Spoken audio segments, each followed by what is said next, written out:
ಏನು ಬೆಳ್ತಂಗಡಿಗೆ ಸಂಬಂಧಪಟ್ಟ ಹಾಗೆ ಈಗ ಎಸ್ಐಟಿ ಕಚೇರಿಗೆ ಎಸಿ ಸ್ಟೆಲ್ಲಾ ಅವರಿಗೆ ಆಗಮಿಸಿದ್ದಾರೆ. ಕೆಲವೇ ಕ್ಷಣಗಳಲ್ಲಿ ಎಸ್ಐಟಿಯಿಂದ ಶೋಧ ಕಾರ್ಯ ಆರಂಭ ಆಗುತ್ತೆ. ಬೆಳ್ತಂಗಡಿ ಎಸ್ಐಟಿ ಕಚೇರಿಯಿಂದ ಟೀಮ್ ಹೊರಡಲಿದೆ. ಕೆಲವೇ ಕ್ಷಣಗಳಲ್ಲಿ ಪ್ರಣಬ್ ಮೊಹಾಂತಿ ಕೂಡ ಆಗಮಿಸಿದ್ದಾರೆ.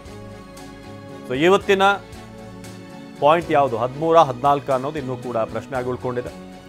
ಕೆಲವೇ ಕ್ಷಣಗಳಲ್ಲಿ ಎಸ್ಐಟಿ ಟೀಮ್ನಿಂದ ಶೋಧ ಕಾರ್ಯ ಮತ್ತೆ ಆರಂಭ ಆಗಲಿದೆ.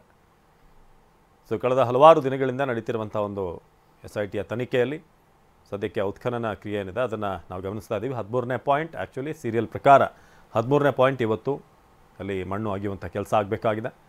ಆದರೆ 13ರ ಬದಲು 14 ಕೂಡ ಈ ಬಂಗ್ಲಗುಡ್ಡ ಬಳಿ ಇರುವಂಥ 14ನೇ ಪಾಯಿಂಟ್ ಬಳಿ ಕೂಡ ಸರ್ಚ್ ಆಗುವಂಥ ಸಾಧ್ಯತೆ ಇದೆ. ಮೊದಲಿಗೆ ಅಲ್ಲಿಂದ ಶುರು ಮಾಡಿ ನಂತರ 13ನೇ ಪಾಯಿಂಟಿಗೆ ಬರುವಂಥ ನಿರೀಕ್ಷೆ ಇದೆ.